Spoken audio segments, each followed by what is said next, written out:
It's in the mule. This is bigger than the music. You really about to do it? Yeah, they tried to rig the game, but you can't fake influence. They get on it like that. Hey, I'm tripping, I'm sliding, I'm riding through the back like buff. Everything's a vibe. Like, this is science. Everything's got its own frequency. We know that energy is neither created or destroyed, it's merely transferred or transformed. When we speak in energy. I don't even think people pay attention half the time in conversation when I say, I feel you, I feel you, I feel you.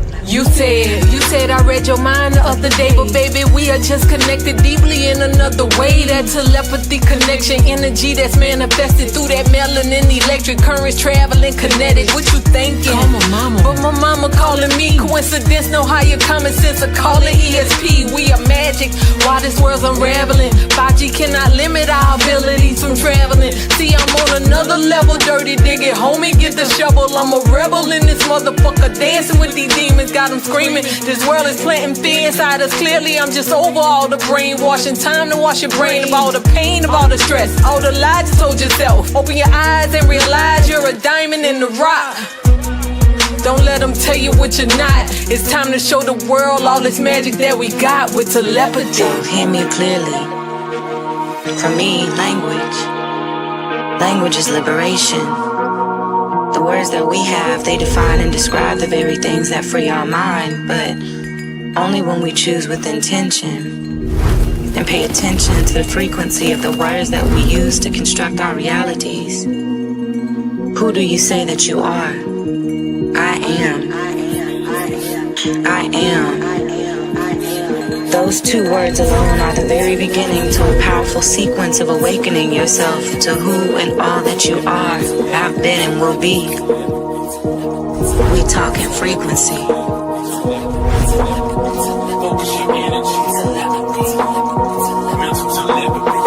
Clouded visions, poison minds, can't see clear enough. The world full of interference, so God ain't hearing us. My spouse miles away, can't even take a walk in public. Coronavirus got us locked away like lab subjects. Close your eyes and you can feel the pain, we all connected. Empath, so I sense when every soul's ejected. A mystic, magical, way beyond simplistic. 5G blocking my chi, keeping our signals twisted. Communicate with my mind, mental telepathy. Into a nature, so we speak on different frequencies. My third, I watch, the other two never truly see. The world is an illusion shrouded in secrecy. A king by birthright, a god at first sight. Divine shine bright, blind the wicked at first light. Open your heart chakra and let these words shock you. We telepathic, use your magic like a witch doctor.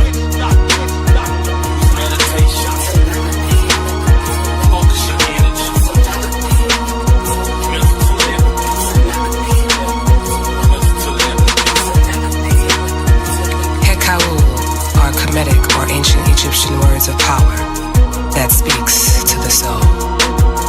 I command your soul to listen. Nukta chaz un mesura aritun ak em ta tema'u. Nukta chaz un mesura aritun ak em ta tema'u. Nukta chaz un mesura aritun ak em ta tema'u. The chaz un mesura aritun ak im ta tema'u.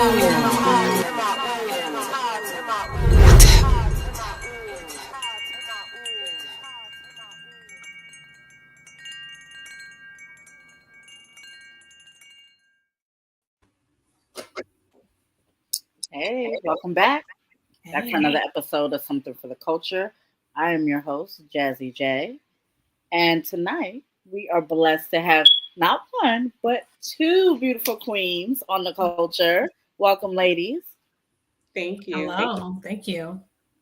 So the first one you have already seen on here before, the lovely, talented, insightful Dr.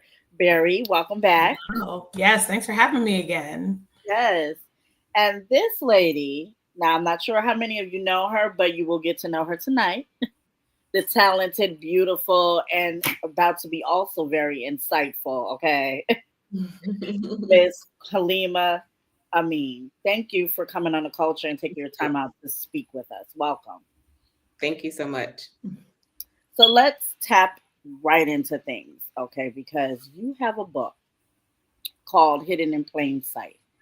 And let me just tell you, the warning signs a lot of us clearly miss. So, can you just tell us a little bit about the book and what made you decide to even write this book? Whew. Yes. Well, my book is Hidden in Plain Sight. Are You Being Groomed for Bombing, Spirit Breaking, Abandonment? And I decided to write the book after we were abandoned on a family vacation that was also our wedding anniversary. And it just blows the mind, right? And after the dust settled, because I'm a policy analyst, I began to wonder, like, who does that? What type of person does that? And what made me a good target for that type of psychological abuse? And just putting on my policy analyst hat, I decided initially I thought I was going to write a book about abandonment. And I was going to write a book about abandonment in the Muslim community because I'm looking at it, this way, like, Right. but, and I wrote a series of articles for a newspaper, it was like 7 article series about abandonment in the Muslim community. But then I was getting messages in my inbox to say, hey, you didn't include everyone else, because I was really kind of looking at it from a personal point of view, right? And I was thinking that maybe this happens in the Muslim community more because a lot of Muslims are married, but they don't have a legal marriage license, which I did. But I was just kind of trying to figure out like what makes this, a thing, in the Muslim community, but it turned out it wasn't the case. So I decided to interview women who are Muslim, Christian, and Catholic, African American, South American, and Caucasian, thinking I was writing a book about abandonment, but all of the research on abandonment led to narcissism, because it's the narcissist that, exhibits this type of behavior, because they're really detached, really from their family, from their friends. Everything is transactional and superficial. Mm-hmm. And so after interviewing these women, I noticed, like I said, I put on my policy analyst hat. I've been a policy analyst for almost 25 years, analyzing policies and procedures for different programs like organ transplant programs, pediatric mental health, bioterrorism programs. And we just analyze the program from end to end, find the holes and the gaps, plug them in, create a corrective action plan.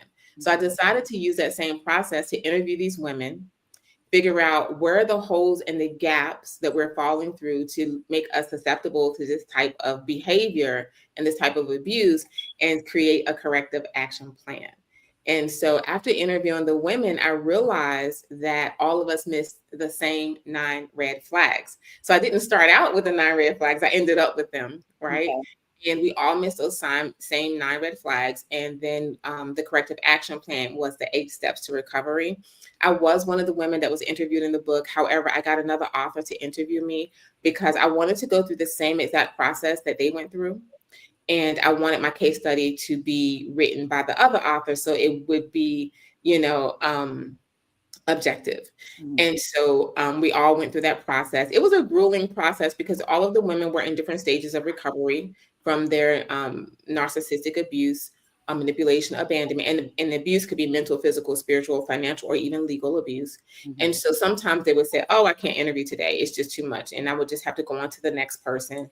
I definitely got that because I went through the same process. And after my interview was done first, and it took me almost 11 months before I could read it, because every time I would read it, I would just go into such anxiety. So I was beginning to think that I wasn't going to be able to write the book, but I decided to just put my interview aside and write the book. And then I went back and inserted mine in the appropriate places. So that's in a nutshell how I came about writing this book. Wow. If that isn't trauma,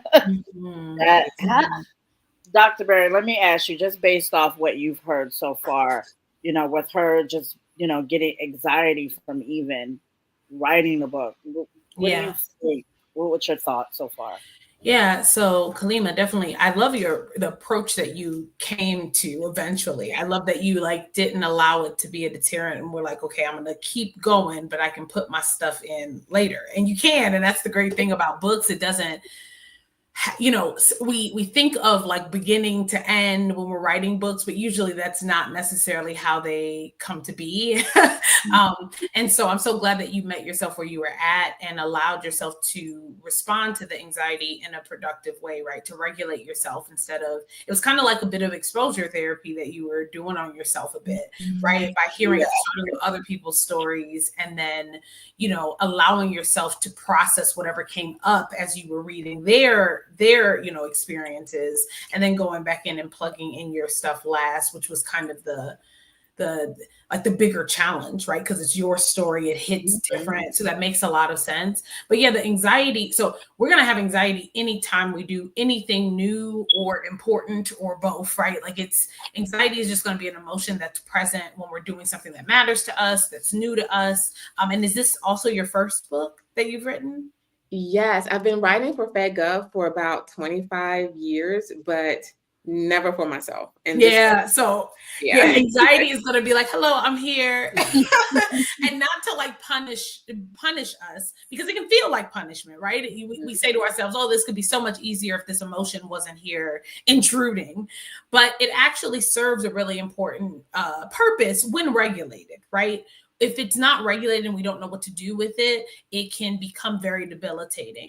But when we learn about how to work with it, we can treat it according to what it is, which it exists to kind of put a little bit of fire under us and to help us be kind of just mindful in the moment of the goals that we have, the things that we want to do, right? But then we have to find small ways, like Kaleema did, to tackle those goals, to not overwhelm ourselves. And that literally regulates us. So there was going to be anxiety because it was something new and important, but there was also anxiety because it was something that is about trauma, right?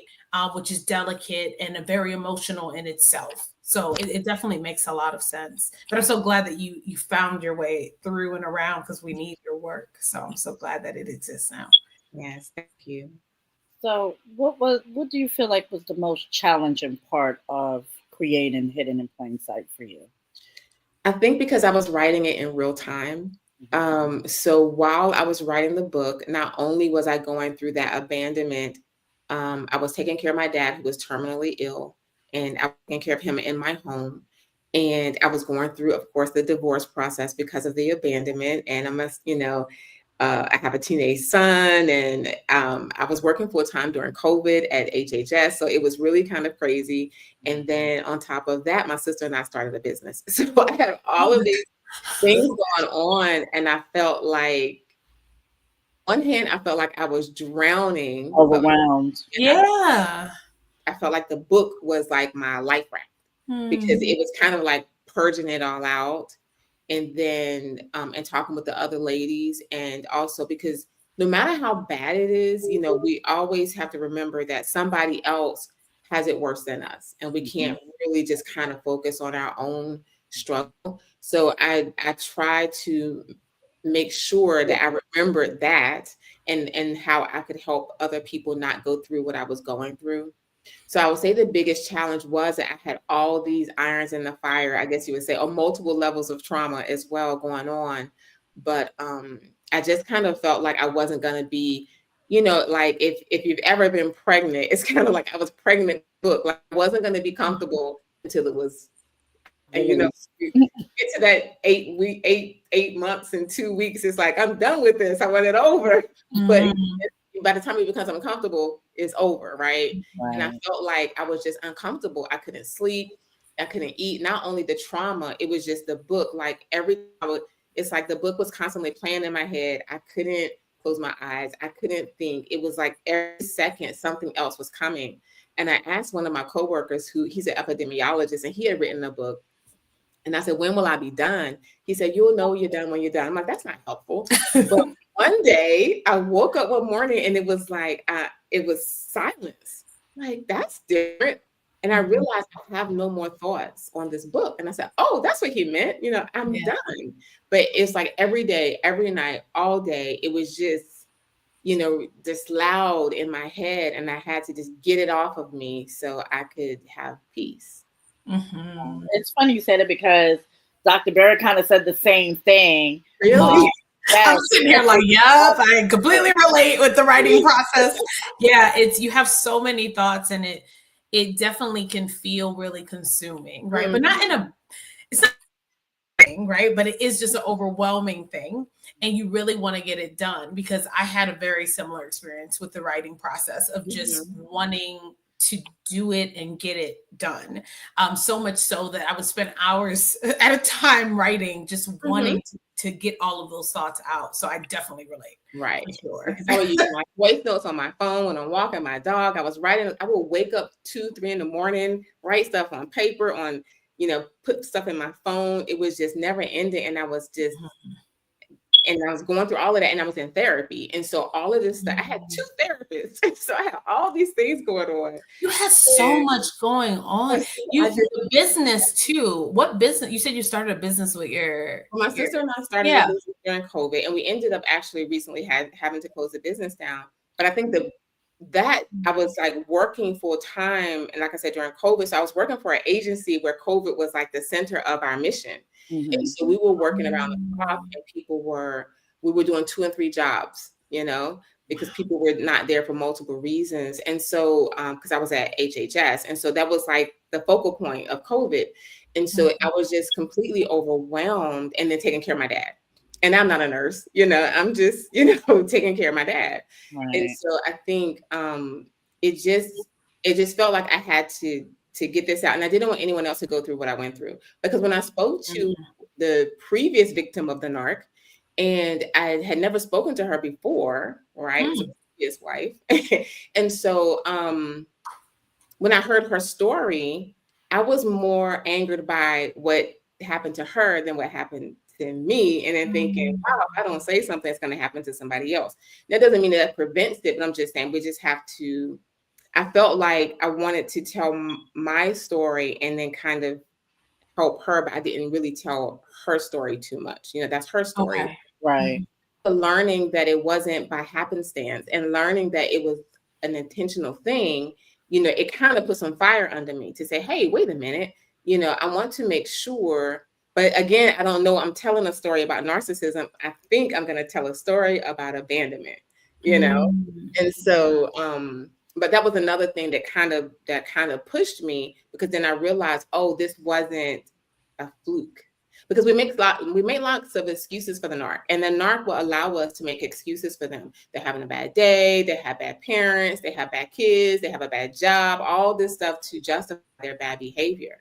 But when you realize, oh no, this is a routine thing, now okay, this is a targeted behavior. It's not something, it's something that they're indulging in. They're getting strength and power from, and they're doing these things on purpose.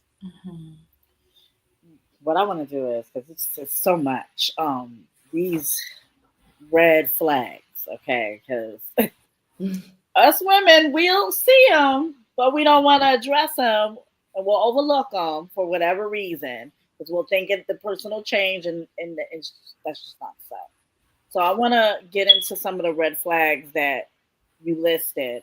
And as she does each red flags, Dr. Mary, could you just kind of build on that? Sure. Okay. Well, just like in general, the main thing that all of the women in my book, and like I said, I picked women who are Muslim, Christian, Catholic, African American, South American, and Caucasian, because I wanted to get a broad range, of social, economic, and educational, ethnic, and religious backgrounds, right? And so one of the main things I remember asking one of the ladies, what was the thing that you missed that now in hindsight, and everybody had the same thing, that the boundaries, because it's easy for us to set boundaries, but it's not as easy to enforce them, And so because women, when we're raised as girls, we're raised to be givers, right? We're raised to be polite. We're raised to be helpful. And this is, a blessing and a curse. Okay. And so the narc knows this. And so the narc is always going to push any type of boundary that you set. And initially it's going to be something so minute that you'll think, oh, you're just being paranoid if you think that's, And so in her case, she went to buy a car. Her parents gave her money for a car for her graduation from graduate school. And she took the narc with her. She doesn't know it's a narc. He's her soon to be husband. And, because most women take men with them to buy cars, maybe not so much anymore, but of course, I'm 56. So we always did stuff like that. Right. So you know, and so that's what she did. And so he ended up leaving with the car that he wanted, not the car she wanted. You know, and it was very, and she said to herself, well, you know, I took them because I don't know anything about cars. So maybe this is the best car for me. But that was like the door. So the narc is always looking for, if your life is like a hallway, they're looking for doors, they're kicking different doors to see which one pops open. And so all of us had that moment where we said, wait a minute, that was the moment when that tiniest boundary was broken. And then the door kind of popped open, right? And then the other thing was religion, because all of the women talked about how the narc used religion to break those boundaries. Because the thing is, if they're going to, they'll align themselves with you, and whatever you say, they're going to say, me too. Whatever you want to do, I want to take care of my kids, I want to buy a home, I want to send my kids to college, I want to help my parents buy a new home, me too, me too, me too, me too. I want to, you know, focus on my religion, my career, whatever it is, they're going to say me too. And to break those boundaries, to make you feel safe, and that we're kindred spirits, we have the same hopes, dreams, and wants and needs for ourselves, our family, our religious community, our secular community. So you feel safe and you feel like we're on the same page. And then when that's in the love bombing, and then when they get to the demeaning and spirit breaking, it's going to be done. And they're going to break you down. Why do you want to buy a home? You know it's going to take too long to save the money. Why are you trying to get a promotion? You don't like the job anyway. Why are you trying to help your parents? You said they were horrible. Why are you trying to help your kids? Why? To make you doubt yourself, your hopes, your dreams, your family, your friends. And then they're grooming everyone around you. It's just so many things that all of us experienced, not even realizing until hindsight, these were all the steps in the grooming process.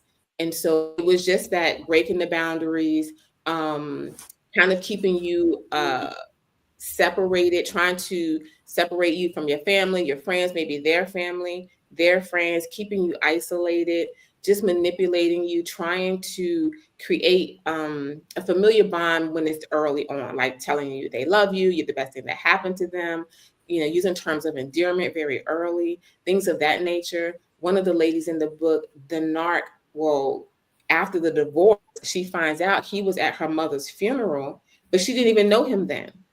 So they're always hovering. You think, oh, you just met for the first time. No, you're just meeting the narc for the first time. The narc already knows who you are. 3 degrees of separation. They've encountered you at home, at work, at school, someplace where they have zoned in on you, and they've been hovering, and then they're just waiting to kind of show up, because the narc is a shapeshifter, and they just show up and appear, you know, in your life, and you think, oh, we're meeting for the first time, but no, not like. So what you're saying is the narc has been preying on their victims for a while, and then when they're available to go in and scoop in, that's what they're doing. Yes.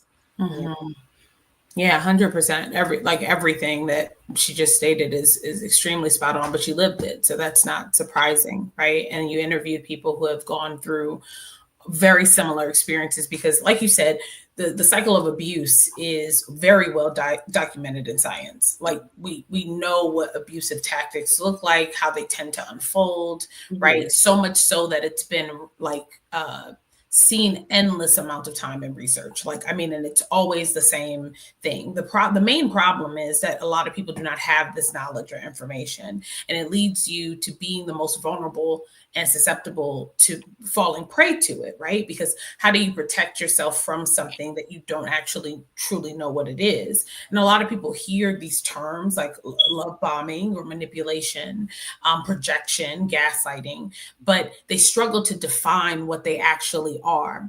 So it's kind of like if you've never seen an elephant before, and I tell you there's an animal called an elephant, you now know a word, you know it's an animal, but do you actually know what an elephant is? No, right? And until I teach you about it in more detail and going deeper with it, you don't understand as much as you could, right? And that's why I'm always teaching people that there are levels to comprehension and understanding. Learning evolves gradually over time, and we don't want to mistake like a surface level of understanding, like knowing a term, for being the same as an in-depth level of understanding. Because when it comes comes to psychological abuse or any form of abuse, you want to have an in-depth understanding. You want to be able to protect yourself and understand what these things look like in real time, instead of just having the terminology, but not a strong foundational understanding of what these things are. And the boundary violations, yes, that happens because of everything you were naming around, like the transactional pieces of a relationship. Narcissists don't see other human beings as people as much as they do objects for their ego needs. They were never taught how to truly nurture and foster relationship with people, right? There are even certain parenting styles that we know directly increase the likelihood of a narcissistic personality disorder developing, because we're not born with a personality, we're born with a temperament. A lot of people mistake the two. They are not the same, right? Personality develops over the first 5 years of life are really important, but it's the whole 25 to 30 years of life while your brain is developing. And even after that, you can still make changes to your personality, especially people who are doing self-work, right? That you can keep evolving, but we have to remember that since our brain is literally under construction when we come earthside, the experiences we have, right, after that are having a direct impact on how our frontal lobe is developing, how our brain as a whole is developing. The frontal lobe houses our growing personality. Mm-hmm. It's also the last part of the brain to finish developing. And so it's not a coincidence that if we could like all go in a time machine to some of these people's homes that end up with narcissistic personality disorder when they were little kids, we're going to see exactly how they turned out that way. Right? We're going to see a lack of empathy being taught in the home, a lack of accountability, a lack of social awareness, perspective taking, a lack of emotional intelligence. This is also why we are, because of conditioning, like Kaleema was saying, around like we have these, thankfully it's getting better, but we still have like these stereotypical beliefs around gender and gender roles that are causing actually a lot of harm in a lot of ways, in the sense that you have a little girl, you're conditioning her to be damn near a people pleaser. Mm-hmm. Absolutely. Right? That's not good, right? And then you're maybe sometimes having little boys and you are depriving them of learning empathy and emotional intelligence and being nurturing, when these are things that we all need, all humans, right? We all need to be taught how to be empathetic, emotionally intelligent, socially aware, self-aware, and all of these other pieces, so that we aren't only fueling and feeding one part of what it means to be human, and like basically starving this other side. And then you end up with bad outcomes, right? When our human experience is a lot about like balancing our energies, right? The masculine and the feminine and all of that has to be balanced. And these are skills that everyone needs to be a good person to themselves and other human beings. So. And it's amazing that you started talking about the frontal lobe, because the last 2 weeks I have every Sunday we're live for 2 hours, different topics. The last 2 weeks I talked about the frontal lobe and the temporal lobe, and how the narc, it's a perfect storm, the abuse that the damage that comes to the frontal lobe from the abuse, and then the temporal lobe from the abuse, and how it's a perfect storm. And then the other thing that you mentioned about having the terminology but not like the real life examples, and that's two things I did in my book. Number one, because I'm a policy analyst, typically what we're doing is taking the research policies from Congress and we're kind of rewriting them and training in 6th to 9th grade level, right? And so what I wanted to do was take all these terms and put them, a 16-year-old can read my book and understand all of these complicated terms in, simple layman's terms, right? Yes. And the other thing I did was with the interviews for the women, when I inserted the interviews, it was the examples of what they experienced to go with the terms. And so if I break it down and you say, well, I need an example, I have an example for everything, right? And so I have an example of, this is what it looks like if you bring the narc home. This is the behavior you're going to see, or this is what it looks like when they're going to love bomb you, when you're in the demeaning and diminishing and spirit breaking stage, when you get to the abuse and the abandonment stage. And so I took the interviews from the women and plugged it into each stage so you could see an example of what they went through, just make it, kind of hit home for everyone. Yes, that and that. So I often talk about the difference between telling versus teaching. Mhm. What you described is the difference, Mhm. right? So you're teaching in your book, right? And it's so important people understand that telling is not equal to teaching, right? I Right. have to make sure Absolutely. that you have an in-depth understanding, and I have to break things down, right? And give multiple examples and aspects and all of that. And that it really is a big part of teaching well through a book. I did the very same thing with my book of making sure I wonder if you did this too, Kaleema. Did you think about like when you were writing certain parts, did you think to yourself, if a person knew nothing about this, what questions might they have? And then like you wrote out the answer to that question? Because I definitely did Yes. it in my writing process of just trying to make sure that like I was covering as much as I could in all those bases so that you were actually teaching. And I love that you give examples with the actual definitions of things like that just helps people really learn because you're not there when they're reading the book. I mean, you are, Right. but you're not there to like actually answer questions in real time. Mhm. The book has to kind of stand on its own to give an in-depth understanding. And it sounds like you found a great way to go about doing that. Yeah, and I felt kind of like it was going to be very cumbersome, but it kind of somehow came together because I also took scriptures from the Bible and the Quran and inserted them with the examples to say this is Wow. an example Oh, of wow. how this is not allowed in either religion and how you can recover from this based on the scriptures. So I don't go into any type of debates about religion. I just, because I interview women who are Muslim, Christian, and Catholic, I say, okay, this is what you may see, or if you don't subscribe to any religion, then this is just the basic layman's terms of how this thing is going to play out in your face. Like this is how you're going to see it in real time. This is how the women saw it in real time.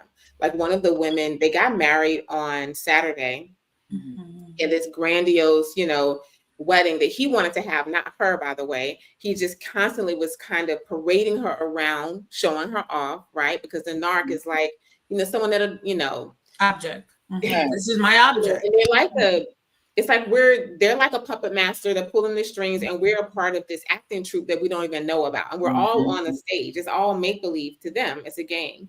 So he had her, they got married on Saturday. On Sunday, they get on the plane and he immediately starts abusing her on the plane. He becomes a totally different person. Like this mask slips off and he puts on another mask. And now he's like Dr. Jekyll, Mr. Hyde, right? Now the show is over now. Yeah, the show is over. Yeah, the show is over. They're on the plane. He has no one to perform for. And shows are exhausting, right? Doing a performance right. exhausting. Yeah. So the mask had to come off at that point. Right. He's also pretending, right? Right. So it's like a whole Broadway play that he is like, oh, show is over. Show is over. Mm-hmm. And the show is for other people because all of the things when they're doting on us and spoiling us. I remember I used to say, oh my gosh, I'm so spoiled that I just hate myself. And I would like, it was like a joke. But they're doing that. It's not for us. It has nothing to do with us. They're spoiling us to make sure that other people see it. Right. So report the abuse, whether it's mental, physical, spiritual, financial, or legal shenanigans, no one's going to believe you. And they're going to say, you're crazy. Like, I wish I had somebody like him. I wish I had somebody like her. What are you talking about? All I see them doing is doting on you. Mm-hmm. And so one of the examples I gave in the book about that is I always have an annual Kwanzaa party. And so the narc, well, at the time I didn't know he was a narc, but I thought it was my husband. But anyway, we decide because it's during COVID, we're not going to have everybody. We're just going to do the gift exchange. We're going to get gifts for our guests, but we're not going to buy gifts for each other in the home, the people in the home. Okay. Well, of course, the day of the party, everyone's exchanging. We play our games and everyone can say, he breaks out all these gifts for me. It's just unbelievable.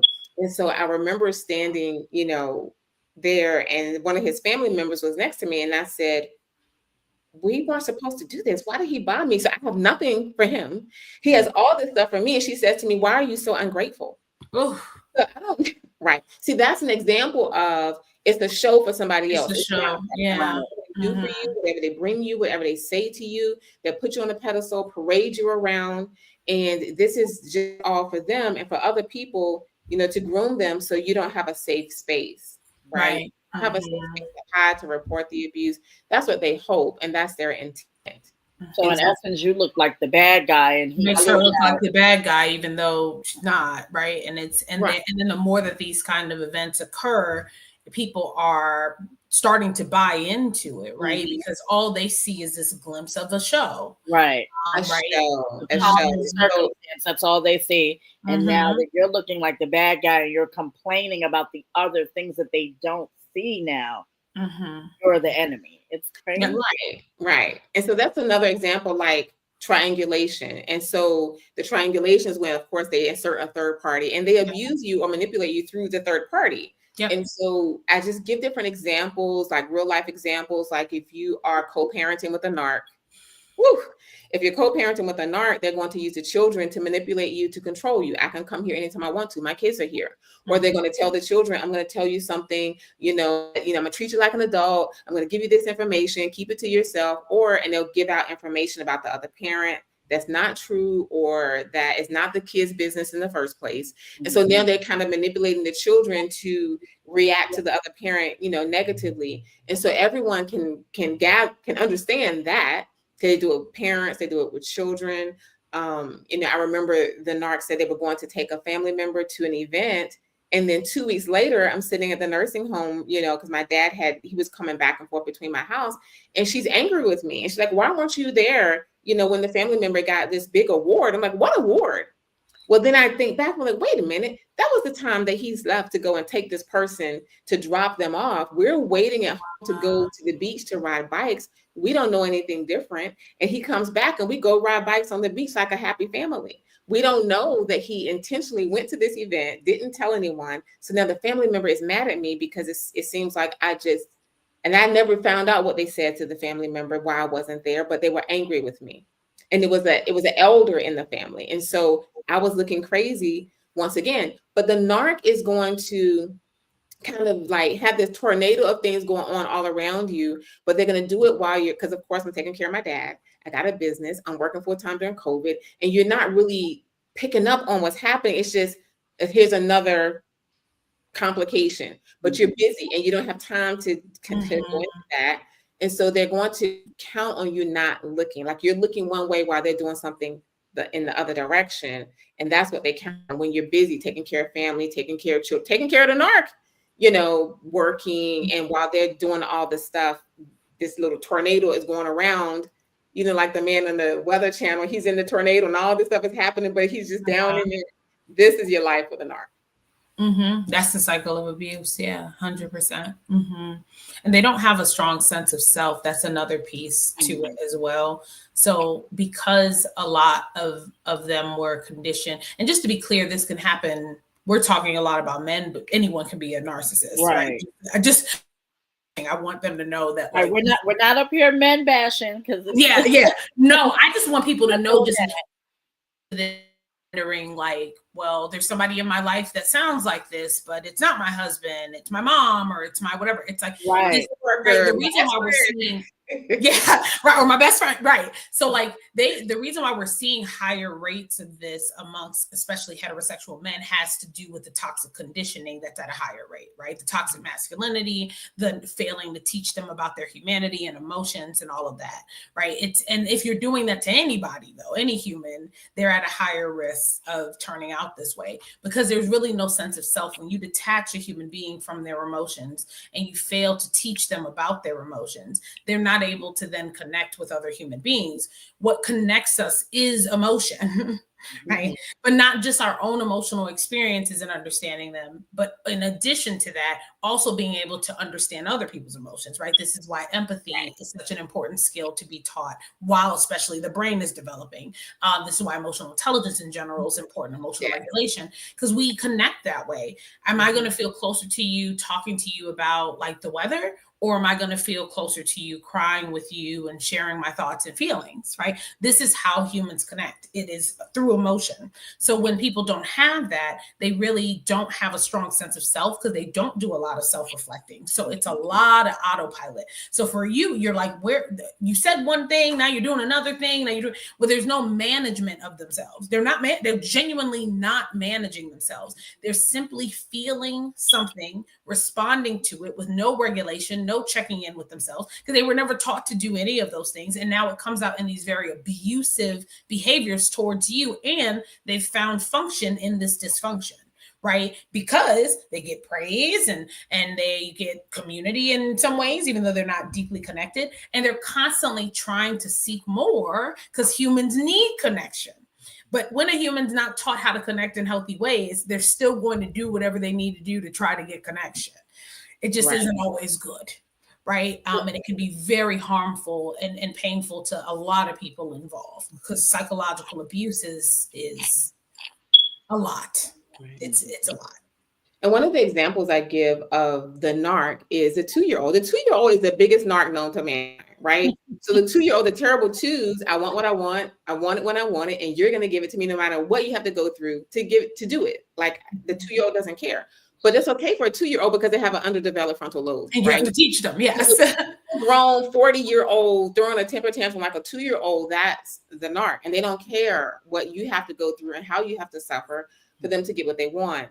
The other thing I wanted to, when you mentioned about them, we're not male bashing. See, the cover of my book, go this way. So the cover of my book came out before the book came out, because of course, you have the forward facing, advertisements and stuff. So people are like, oh, it's another male bashing book. But although I only interviewed women, before I went to the publisher, I had 15 men read my book. And those men came from, eclectic backgrounds, just like the women. I had Christian ministers, Muslim imams. I had psychiatrists, marriage counselors, doctors, lawyers, rappers, producers, grandfathers, dads, single men. I had 15 men read my book, answered a battery of questions. And the primary question was reading this book. And so I waited for all of them to respond. And of course, thank goodness all of them said no, because it wasn't my intent. But I said, let me just do another litmus test to make sure that's not my intent. But I want to know what men think about my book. So they read the book before it even went to the publisher. And I was really committed to, if they say they feel villainized, I'm really going to have to go back and do some more work, because it wasn't my intent. But luckily, all of them did agree that they used the book to do a self-evaluation, like a checklist. And they also felt that the book would help them protect and be a vanguard for the women in their lives, their daughters, their mothers, their sisters, their aunts. And so they could figure out, how do I protect them? Because the narc is going to align themselves not only with you. If it's a female narc, she's going to connect with the women. If it's a male narc, he's going to connect with the men, because they want to take away that barrier of protection. Yes. Women recognize game of women and men recognize game of men, but sometimes we don't recognize that, going across gender. And so they're going to try to find that person in the family that they can compromise, right? And so when you go to report the abuse, it's going to fall on deaf ears. And so that's why I also wanted the men to read the book, to say, hey, what do you think as a man? How can you use this as a tool? And so I did make sure that I had the men read the book. And then after that, then it went to the publisher, because I was really committed to not moving forward if I couldn't get the thumbs up. I love that. From the 15. That's a great idea. I love that. Was such a great idea. And I hope that men continue to read your book, not just for the purpose of like checking and vetting it in the beginning through the process, but just in general. I hope humans of all identities read your book. It's knowledge is truly power. Like, we have to understand that as sad as it is, we have gotten here, meaning us as humanity, we've done this to ourselves. Right? All of the mental health neglect, that's how we have gotten here. All the pretending like our brains don't matter, that's how we have gotten here. All that labeling kids is bad instead of realizing that all kids do the same things and you're supposed to be teaching them how to evolve past those behaviors. Because if you're saying the 2-year, I love that you brought that up, because yes, that's where things start. If that 2-year-old is being labeled as bad for normal developmental behaviors that all 2-year-olds do, but you're telling them that this is their identity, this is their persona, instead of teaching them and saying, no, this is just a 2-year-old, because that's what science literally has already confirmed. They're not equipped to do anything else. They're just innocent, doing weird stuff. They're new here. Their brain is under construction. Their processing speed is that of a snail. They're just doing the best they can. It's truly innocent. But if you think that it's not, and you start labeling them, science has shown that the more you label your child a troublemaker, sassy, whatever it is, that becomes their persona. It because that they're like, well, you're supposed to teach me not only how to dress myself and feed myself, but you're teaching me about how to understand my internal experiences and my interactions with other people. And if you're labeling me this way, well, okay, that must be true, right? We just blindly believe whatever when we're little because we have no frame of reference. And so it is that it starts then and the brain's still developing. They're developing this persona, and then you end up with a 40-year-old who is extremely abusive. And it's heartbreaking because it could have been prevented. But we just got to take our brain seriously, learn about conditioning, learn about what these things are and how they're unfolding, and just treating all human beings as humans first, right? Our identities are beautiful, wonderful. People are allowed to identify in whatever ways that fit and affirm them, but we are connected in our humanity. So you don't get to go, oh, I'm going to choose not to be an emotional creature. Sorry, your brain is the same as mine in terms of structures and parts. You're emotional, right? So somebody has to teach you about those emotions so that you don't harm yourself or other people. Right, absolutely. I wanted y'all to build on, because you did throw out the word gaslighting earlier in your conversation, which is a huge part of I believe, of a narc. They try to get you to doubt so much when you do kind of start to see some of those warning signs and you kind of confront it, they then try to gaslight you. So if you ladies could kind of build on that. I can give an example that I experienced. And at the time, of course, oftentimes people say, well, why didn't you know that? Well, you don't know. Like I said, you're inside the tornado. It's a mind game happening, right? Mm-hmm. And so at the end of COVID, I decided when I had my dad to retire from FedGov, and I was the family plan, I'm going to retire, I'm going to take care of my dad, and then I'm going to go back to work because I knew I was caring for my dad through this transition, not for him to be well again, right? Mm-hmm. And so I get a job offer. So I'm kind of testing the waters to see what I could do after, because we have moved to a new state, and I get a job offer from a well-known university. Mm-hmm. And so I told the narc, I'm going to turn this down because they're not offering me enough money. And the narc says, how much money do you need anyway? Now I'm thinking, you're having a bad day, clearly, and I'm going to do you a solid and ignore that foolishness, right? And so I'm thinking, because we've been confined because of COVID, I'm taking care of my dad, he's terminally ill, and we have all these things going on because it's totally out of character, for the narc. But what I don't know is, because the narcs are very envious, I'm turning down something that the narc can't do, because we both have the same type of, I guess, career longevity, right? Mm-hmm. And so, but the narc says that.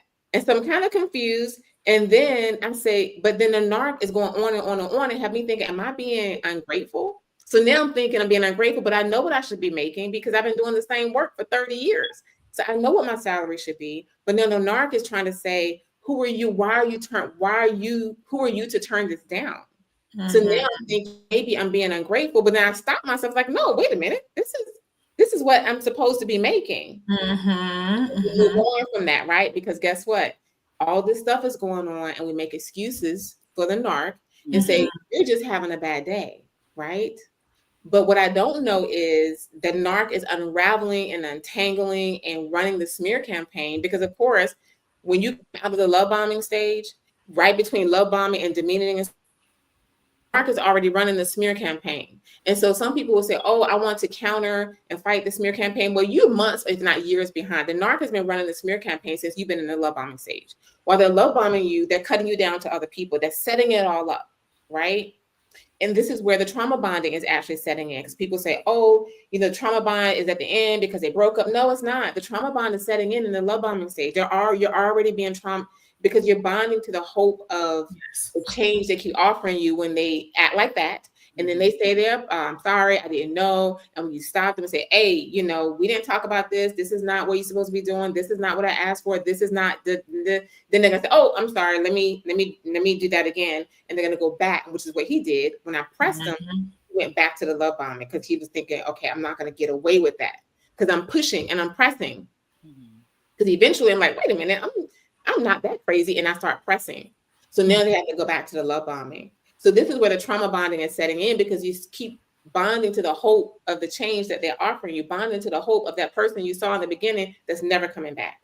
Mm-hmm. They're never coming back because it was all an actor on a stage. You're never going to see that person again. The only time you'll see that person, like in that case, is when you press them or they do something and you push back. Because I'm like, I'm not Michelle Obama, you know, if you go low, you. So I wish I could be her, but I'm not. And I'm not that evolved. And I might just decide to drag you when you go low. So, and this is what I said. I'm like, because we get into this heated conversation that had never happened.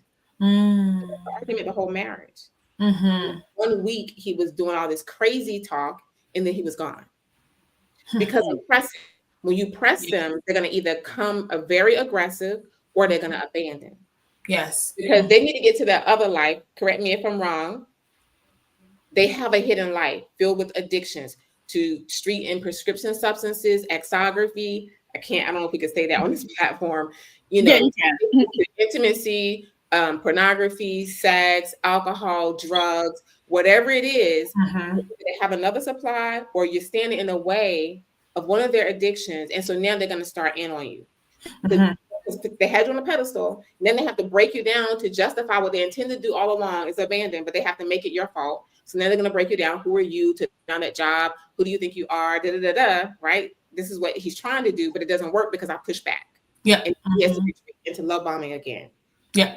To get my guard down. And then the end of that week, we go on that vacation, and that's when he left us on the vacation, right?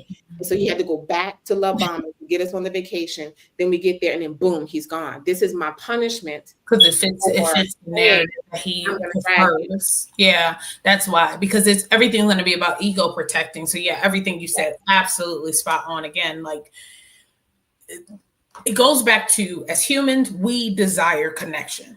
If we don't know how to get it, it can turn into this toxic shit, right? And then what ends up happening? And what happens is exactly what you said, right? If when you were pushing back on him, if he had gone there with you, he would have to look in the mirror at himself. Right. Something that he's going to be unwilling to do. Anybody who has narcissistic personality disorder, they're not going to want to do that, right? It's not that's part of the characteristic of the personality. Yeah, they never take accountability. It's never their fault. Never. Right. That's why it's very rare for them to go to therapy or things like that. I've only had one time where I diagnosed somebody in therapy with narcissistic personality disorder. And it was because they were mandated to come by the courts and they chose prison over continuing to come to therapy. Wait, hold on. You heard me correctly. Yeah. Right. They chose to do time instead of trying to heal themselves. You got it. Yep. They can't let her be right. They can't let her healing themselves. Because remember, they've been doing this cycle for so long of treating people this way. And it started from a really young age, either where, just to summarize it, either you had a parent who treated you like you could do no wrong, right? That's why this is, again, happening at a higher rate within boys, because there are a lot of people who have boys will be boys mentality with their sons. So they fail to teach them accountability and all of that other stuff, empathy, etc. So you either have that or you have the other extreme, a very neglectful and emotionally unavailable parent. So then that child, it becomes very detached from the parent themselves. So they can rely on them, and it can cause them to be very like ego driven of like, well, screw you, I'm the best thing ever. I don't need you anyway, right? It's a survival mechanism. So in therapy, or even when you were holding up what I like to call holding up a mirror to him and pushing back, it's that, yes, I know it sounds weird because it's like, well, this could lead to your healing. Why don't you want that? Why don't you want to sit in that? But the nervous system within people who have NPD has been so conditioned to be resistant to that, right? They don't want to, because it's a domino effect. Imagine if for real, he in that moment said, you know what? I did just do that thing and said it from a genuine place. He would have to face everything he's done. It's like literally when we see those dominoes stacked up and somebody hits one and then they all doing this for so long, right? It's like now you have to face all of these things, and what they want is to believe that they are being a good person to other people, right? It's kind of like wanting the trophy without doing any of the work because you don't know how to do the work. And even it's not, we don't make people win trophies anymore. Everybody gets a trophy at field day. Like, what are you talking about? Like, somebody has to lose. You know, you have to work harder next year so you can win. Yep. Learning about yourself, being willing to. But it's so much, you know, well, from their point of view, because it's not easier, but from their point of view, they're thinking it's easier to just, it's about the power of our mind, right? We can convince ourselves of anything. We know how powerful the human mind is. I always give the example of cults, for instance. And really being in a relationship with a narcissist is like a cult. It's you and that other person, maybe, or a few people. But it really is the brainwashing, this person being the leader. They have to keep you small and keep you down, right? And that's also why this particular example was so triggering when you were going to turn down that job because you knew your worth. And he's like, well, you can't know that. This doesn't work if you know that. Right. Even in the conversation he mentioned, because you know, he has 4 degrees and I only have 2. So he mentioned in the conversation, like, I have to work 2 jobs to get that kind of money. Who are you to turn that down? I'm like, we have different professions though. And so you're in this profession and this is what, you know, and it should be because you're a giving person, but now I see it's not the reason why you're in that profession.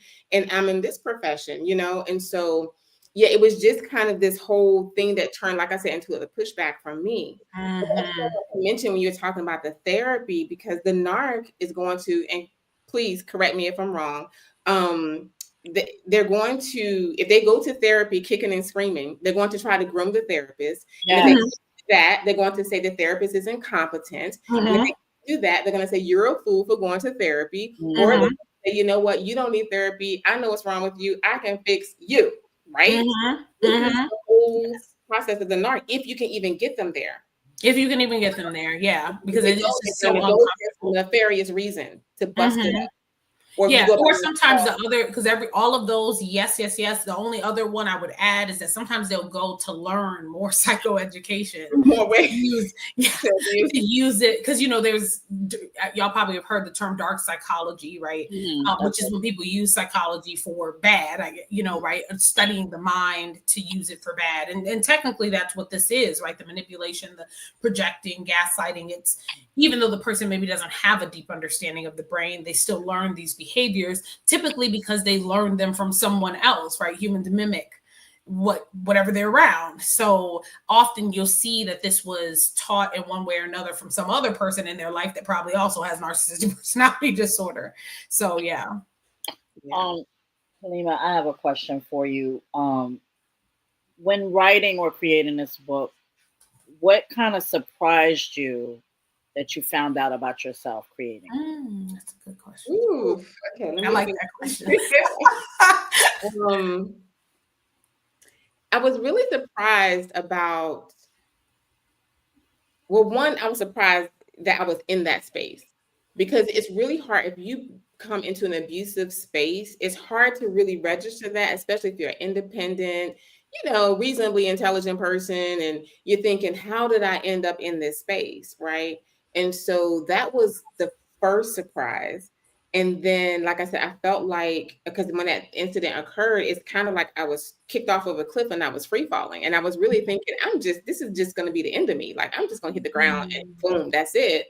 But the surprising part was I started researching about the narc and writing the book. I was really surprised that I did that.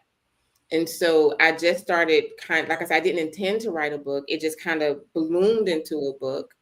So that was a surprising thing. Now, if I had written a book of poetry, I wouldn't have been surprised about that, because I've been writing poetry since I was 12. But to write a book like this, that was surprising to me. And I realized, wait a minute, I have been preparing for this my whole life, my whole career, because the career that I have put me in a place to write a book in this way. But I didn't know that. So all these years I was doing this job, it was training me for this very moment. That was a shock. Like, wow, I just repurposed what they've been training me to do for 25, 30 years and did something, and just repurposed it and did something else with it to help others. So like, that was my post-traumatic growth moment. Like, wow, I just kind of did that and had no idea that this is what I had been really training for, you know, my whole career. And did you feel like this was like some type of therapy or therapeutic for you? One, to get away from that situation and to, just to have other people relate to the things that you had experienced. It was. Now, when the incident occurred, I was in therapy the very next day. And so I stayed in this intensive therapy for 18 months. The whole time I was writing the book, I was in therapy, right? And so, and I think the book was definitely therapeutic for me as well, because like I said, I was able to so even like when my mother passed, I dove into researching. We already had an extensive family tree, and I dove into that. So that's something that I love to do because of my career, and I like to research and write. So every time something happens, that's what I do. And so I just kind of jumped into that, and so that was a part of the therapeutic process for me. But I will tell you this, after the book was published, and I was like going, just like now, because if you write a book, you got to talk about it. You can't sell books if you don't talk about them, right? Right. You can't help other people if you're not talking about it. But my therapist would watch me, and something he would say, you keep talking about this in the third person. It took me a whole year to talk about it in the first person. So because I was writing it in real time, so I really wasn't completely healed enough to really talk about it in the first person. I would just talk about the book like in general. Like I wrote this book, it's way over here. I wrote this book over here, and these are the people I interviewed, but I wasn't like, oh yeah, this was me. I mean, my name is in internalizing it. chapter is in here, but I was still like removed from it because I was traumatized. Yeah. Wow. Yeah. No, that makes sense. I'm so glad that he could point that out to you. I have like a follow-up question, if that's okay, Jazzy. Yeah. I'm curious about because you said you had a male therapist. So I'm curious about what that was like for you. And that's what I tell people when I do my the 2-hour lives. I tell them you have to really make sure you're in alignment with your therapist. And people say, oh, I went to therapy and it didn't work. Well, you know what? As my grandmother would say, there's a lid for every pot. There's a therapist for everybody. Right? And you just have to really kind of find and shop around. And so I ended up having someone through my job, of course, through my employees assistance program. Because of course, my work is suffering. It's like tanking, right? So they give me someone from work, and it was a woman, and she was Christian. And we spoke, and she said, well, I don't know anything about Islam. I'm not Muslim. And she said, but if I tell you to do something that's not in line with your religious teaching, stop me immediately, educate me so I can make a new plan for you. And then I said, oh, she's for me. Because they have the same ideas about religion or about anything, but as long as she understands that she's going to tailor her therapy, within the parameters to what I need as an individual. So I had her we were different because she's Christian and I'm Muslim. Then the man, he was Muslim, but he's a man and I'm a woman. But it was great to get that kind of, he was no holds barred. Like he just bring it, right? But he wasn't like handling me with kid gloves. He was handling me kind of rough. And I needed that because sometimes, especially dealing with a narc, you got to be shaken up a bit. Like intended to do this to you. And as soon as you can get to that realization, then you can get to your healing. Because when you're bond, you're constantly thinking, well, maybe. And I remember asking one of my friends, like, why do you have to do it that way? He could have just left the house. Like, no one was going to chase him down and make him stay. He said, you know why? Because if it had been easy for you, if the creator had made it easy for you, you would have started making excuses for the narc. It was a mistake. He had to make it so horrific that you know for sure that this person is not for you. And so this is what, how the therapist was like, look, you have to wake up to this situation. What's happening here? And sometimes I think having a male therapist, he was a little bit rough around the edges with me, but we were both Muslim. And so he would use, the ayats, the scriptures from the Quran to really bring things home to me. Like we are instructed in the Quran to fight oppression wherever we see it, even in our own homes. We even oppression, when we're oppressing, we even speak out against our own oppression of others. Like, this already. So it was good that he was able to tell me stuff. You already know this. Now you need to put it into action. Information. And now you need to put it into action. I love that. Yeah, I'm sure that was very healing. To have both against the oppression right here. Yeah. Tells us I don't want to debate about religion, but I'm saying I know in the Bible it says to turn the other cheek. In the Quran it tells us to fight oppression wherever we see it, and to fight it with our hands. If we can't fight it with our hands, to fight it with our words. And if we can't fight it with our words, to at least hate it in our hearts.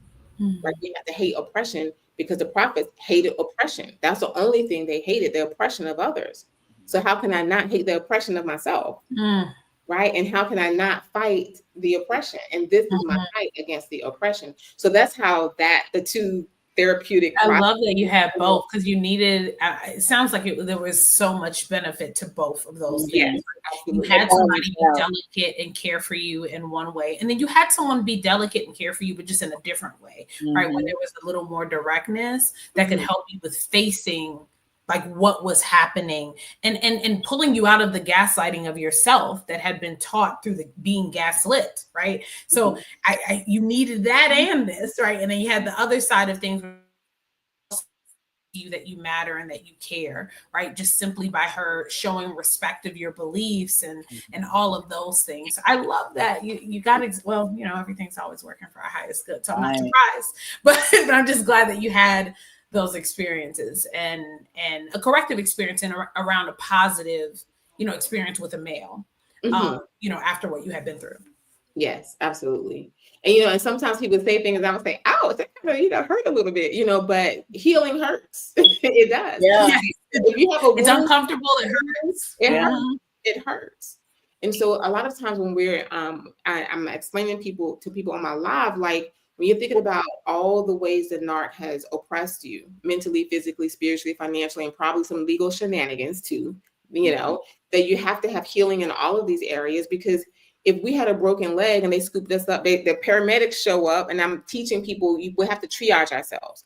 So when the paramedics show up, they, you know, from head to toe, and they say, oh, this is a broken leg, let's set it and get you to the orthopedic surgeon, and they put a cast and they give you a crutch and they throw you on the street, but they only fixed your leg. They didn't fix your financial injury from the NARC. They didn't fix your psychological and spiritual injury from the NARC. They didn't fix the emotional and physical, because the NARC will make you physically ill.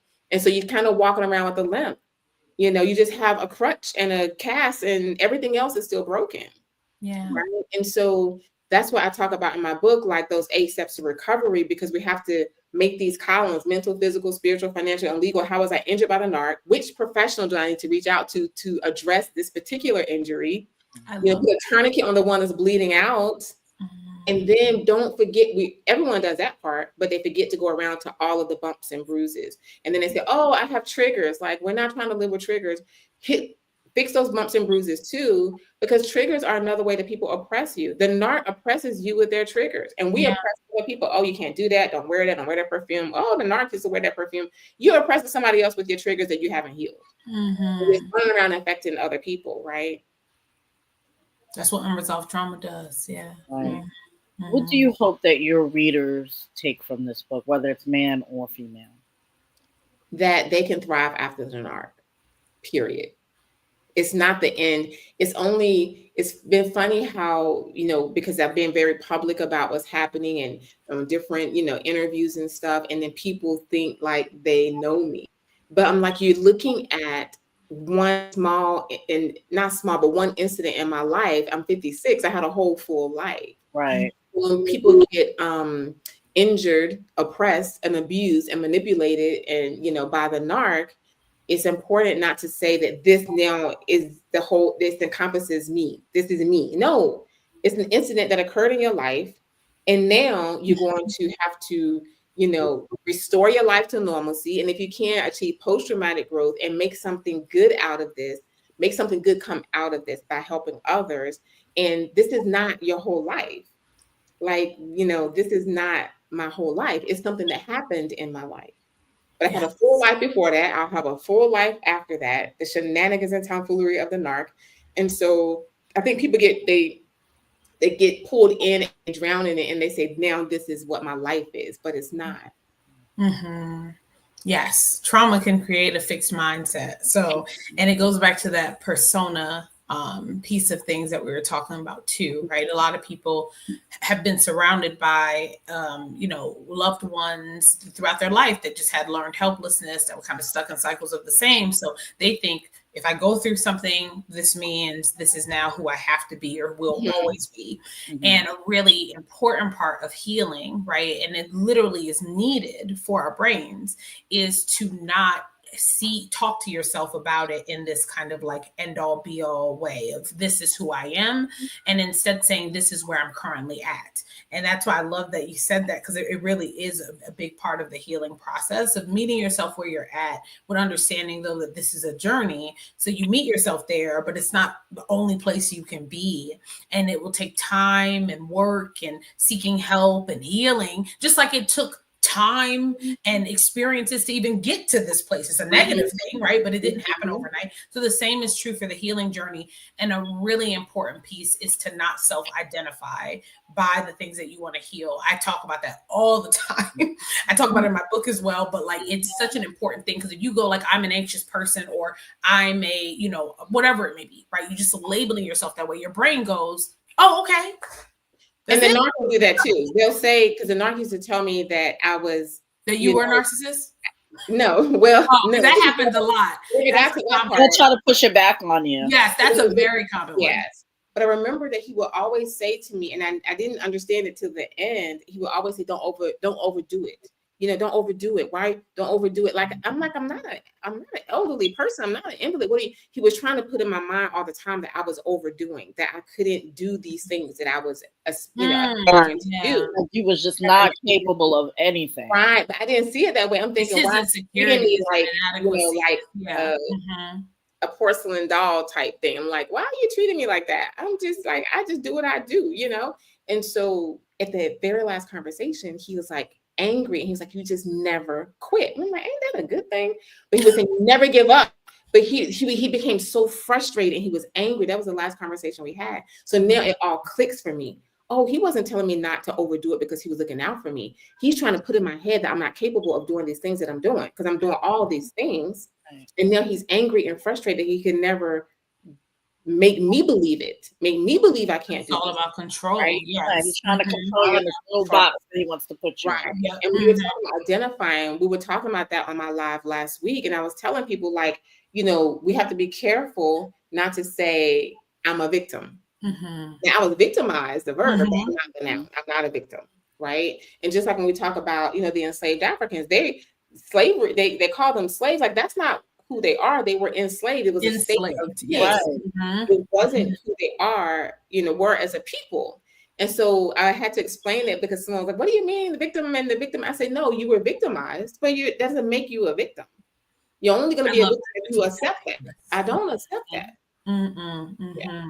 Yeah, absolutely. Understanding that, like, what you've been through does not define all that you can be, right? It's so, so important. And just using that person first language in general, right, is really important, of saying, like, okay, this is where you're at, but it's not all that you can be. And if you tell yourself that, your brain will be conditioned to believe that, right? And other people will tell you that. Like, they will read your story that is a blip in time.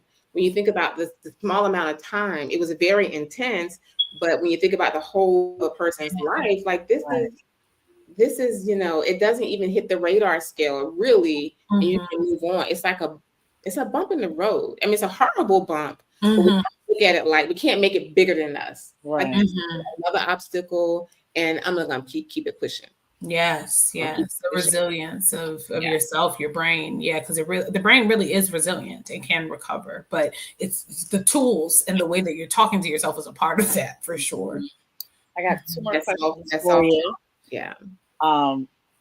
What kind of advice would you give anybody that's watching the stream right now that's currently dealing with a narc and trying to get out, or don't know how to get out?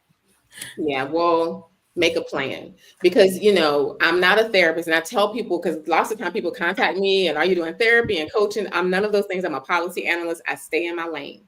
But I would say make a plan, because you don't know what kind of narc you're dealing with, because there's a covert and a malignant, and some of them are dangerous, and some of them, that the covert, they're just really all about their appearances and stuff, mostly. But it's on a spectrum, and so they can actually when you're leaving a place is when it becomes most dangerous. Yes. And so people ask me stuff like that, like, should I leave? Like, I can't tell you that. I don't even know enough about your life to advise you.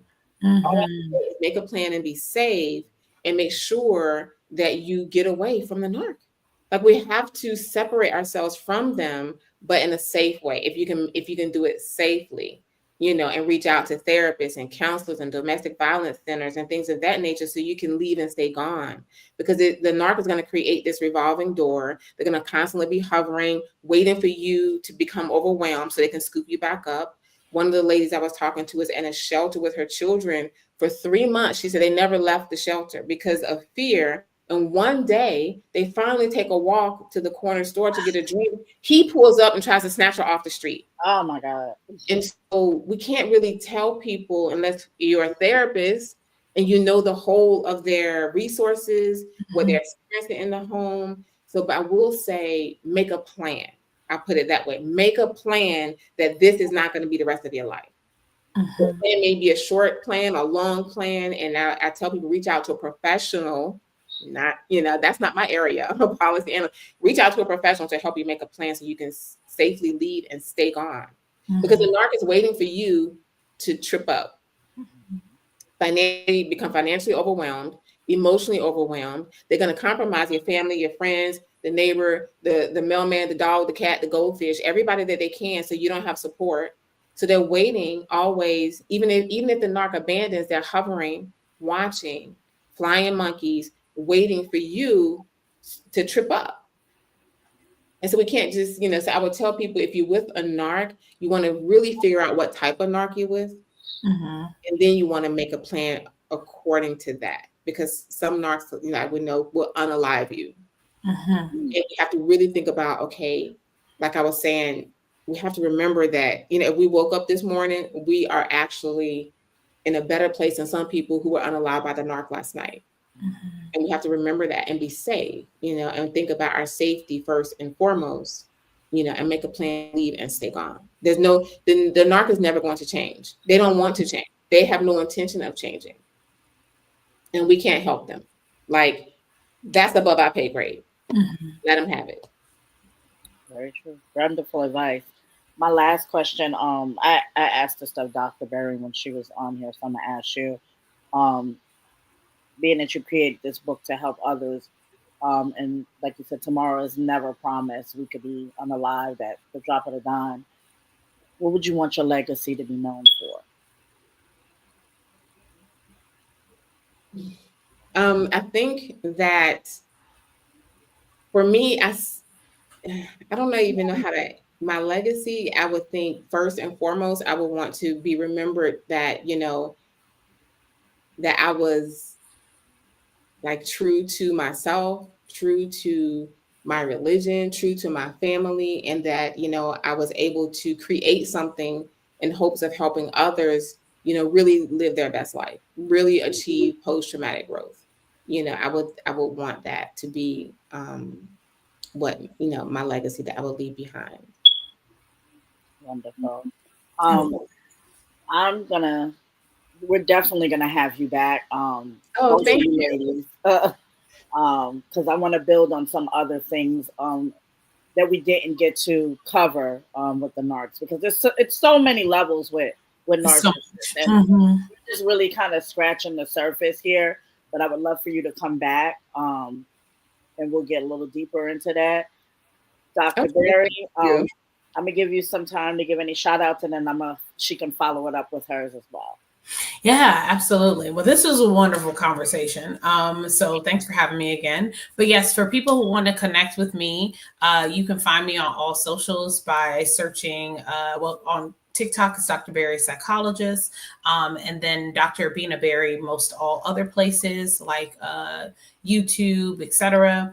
And yeah, I have a book out as well. It's called Bold, Black, and Becoming, A Psychology Guide to Heal and Thrive. I do have it right here to show what it looks like, and it's available everywhere online. And all of my socials are on the back as well, including my website. Actually, that's where you should go, drbinaberry.com. Go to my website. You can find everything on my website. That would be the easiest thing, including all my socials. But yeah, that's all I got. All right, Kaleema. So I just followed you, Dr. Berry, on TikTok. Yay, and I'm gonna get your book. And I'm gonna read it for the next conversation. Yours too. And so, I'm on all socials. My book, Hidden in Plain Sight, is available at Barnes & Noble, Amazon, iTunes, Google Play, and also on Kindle. And it's really, I made it quick and easy because if you're dealing with a narc, you don't have time to read 500 pages, right? So this is just the first part of it is the 9 red flags and 8 steps to recovery. It's your triage. The rest is the interviews that you can read, at your leisure. But if you are, looking for, if you're looking for, the substance of it is in the beginning, the 9 red flags, 8 steps to recovery. So you can start to chart your path, make those reasonable goals that you can put yourself in a safe space, mentally, physically, spiritually, and financially safe space.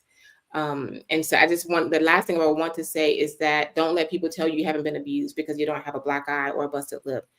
All of these actions are, abusive behaviors, mental, physical, spiritual, and financial, all, these are the gateways to the physical abuse. So don't let people tell you have not been abused because only what it made you feel like. Wonderful.